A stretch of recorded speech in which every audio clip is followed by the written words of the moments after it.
किसी गांव में एक बूढ़ा व्यक्ति अपने बेटे और बहू के साथ रहता था। परिवार सुखी संपन्न था। किसी तरह की कोई परेशानी नहीं थी। बूढ़ा बाप, जो किसी समय अच्छा खासा नौजवान था, आज बुढ़ापे से हार गया था। चलते समय लड़खड़ाता था। अब तो लाठी की जरूरत पड़ने लगी थी। चेहरा झुर्रियों से भर चुका था। बस अपना जीवन किसी तरह व्यतीत कर रहा था। घर में एक चीज अच्छी थी कि शाम को खाना खाते समय पूरा परिवार एक साथ टेबल पर बैठकर खाना खाता था। एक दिन ऐसे ही शाम को सारे लोग खाना खाने बैठे थे। बेटा ऑफिस से आया था। भूख ज़्यादा थी, इसलिए जल्दी से खाना खाने बैठ गया और साथ में बहू और एक बेटा भी खाने लगे। बूढ़े हाथ जैसे ही थाली उठाने को हुए, थाली हाथ से छिटक गई और थोड़ी दाल टेबल पे गिर गई। बहू बेटे ने घृणा दृष्टि से पिता की ओर देखा और फिर से अपना खाना खाने में लग गए। बूढ़े पिता ने जैसे ही अपने हिलते हाथों से खाना खाना शुरू किया तो खाना कभी कपड़ों पे गिरता तो कभी ज़मीन पर। बहू ने चिढ़ते हुए कहा, हे राम, कितनी गंदी तरह से खाते हैं। मन करता है इनकी थाली किसी अलग कोने में लगवा देते हैं। बेटे ने भी ऐसे सिर हिलाया जैसे पत्नी की बात में सहमत हो। नन्हा पोता यह सब मासूमियत से देख रहा था।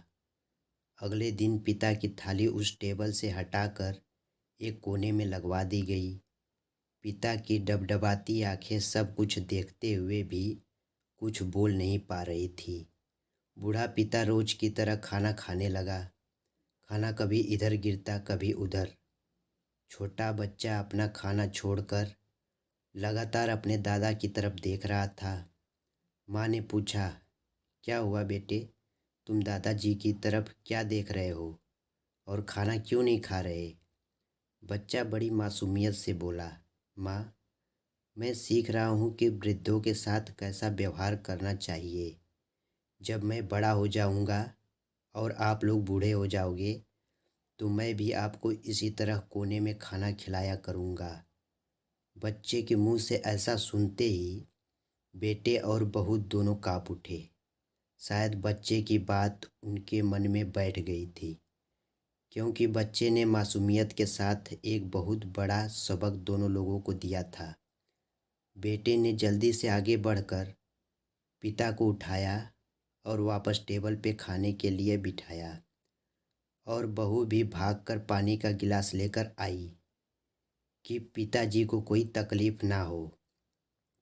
तो मित्रों, माँ बाप इस दुनिया की सबसे बड़ी पूंजी हैं।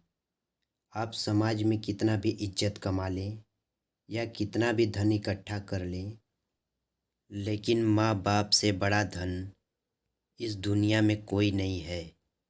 यही इस कहानी की शिक्षा है, और मैं आशा करता हूँ कि यह कहानी आपको ज़रूर से अच्छी लगी होगी। अगर आपको कहानी पसंद आया हो तो इसे लाइक, शेयर और चैनल को सब्सक्राइब अवश्य ही करें।